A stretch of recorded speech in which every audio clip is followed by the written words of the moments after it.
graphics card or GPU is the most important component when it comes to gaming inside of a PC. So if you don't have the right graphics card, you will not be able to achieve the performance that you want. Therefore, you will not be achieving high FPS. So if you are playing at 1080p and you want the best graphics card, then this video is going to be for you. I will show you the best graphics cards for 1080p for every budget. And I will also explain what you can expect out of these GPUs in terms of performance. That way, if you are a beginner, you know the level of performance that you're getting. And on top of that, I will also show you some graphics cards that are not only great for 1080p, but they are going to be a really good choice for 1440p if you want to upgrade down the line. All the link to these GPUs will be down below in the video description with the latest prices. And with that being said, let's start.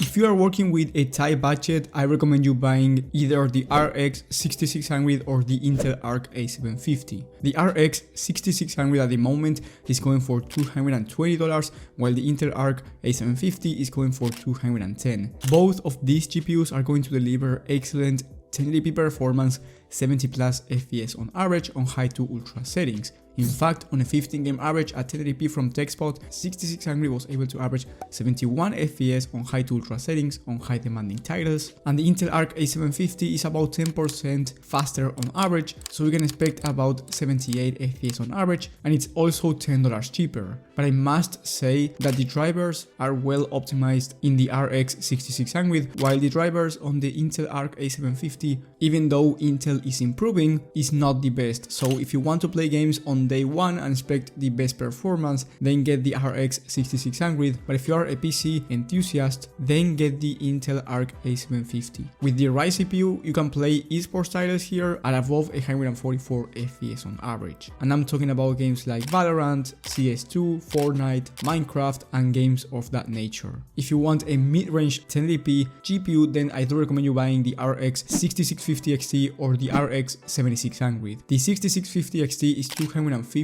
while the 7600 is $270. So a $20 difference, and both are going to perform the same actually in terms of gaming performance, but the RX 7600 is newer and it has AV1 encoding, which might be helpful if you want to stream on YouTube for a better streaming quality. For a $20 difference, if you don't want to stream at all, then get the RX 6650 XT, but if you're thinking of doing streaming and you also want a newer architecture, then get the 7600. On that 15 average at 1080p, the RX 7600 was able to average 88 FPS, while the 6650 XT 85 FPS. And remember, high demanding titles here are being tested, such as The Last of Us Part 1 and Cyberpunk 2077. So if you play on high instead of ultra, or you play not so high demanding titles, you can expect way higher frame rate. On the upper mid-range level, we have the RX 6700 XT or RTX 4060. The RX 6700 XT is going for $330, while the RTX 4060 is going for $300, so $30 cheaper. Both have pros and cons, and let's start with the RX 6700 XT. The AMD GPU is about 12% faster than the RTX 4060, and it has 12 gigs of VRAM, making it not only a great GPU for 1080p, but also a good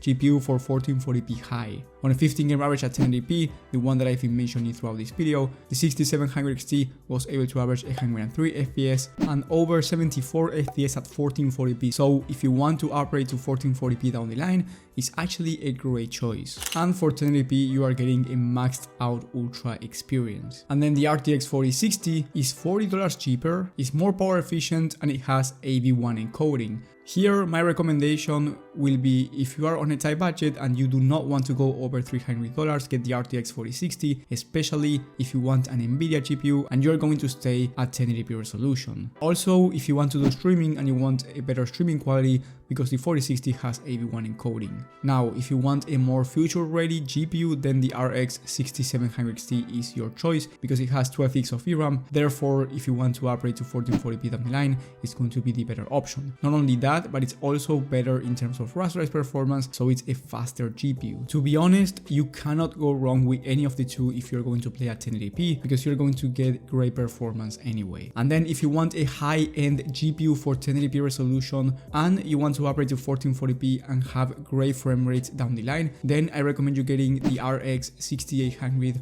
or the RTX 4060 Ti 16 gigs version. The 4060 Ti is about $30 more expensive than the RX 6800. Both have 16 gigs of VRAM, which which is actually enough even for 4K resolution. And in terms of rasterized performance, the RX 6800 is about 16% faster than the 4060 Ti. On that 15 game average at 1080p, the RX 6800 was able to average 127 FPS, while the 4060 Ti 111 FPS. Even though there's actually a difference between the two in terms of rasterized performance, both are going to be top tier for 1080p, and to be honest, you will be achieving high frame rates anyway. The main difference here, in my opinion, is at 1440p, where the 6800 was able to average 93 FPS, while the 4060 Ti 78 FPS. And that's a difference that you will be able to notice even more, especially on high demanding titles, where the RX 6800 might be able to reach over 60 plus FPS on the latest AAA titles on ultra settings, while the 4060 Ti is going to be struggling in those type of titles. So my recommendation here is that if you want the best price to performance GPU, then get the RX 6800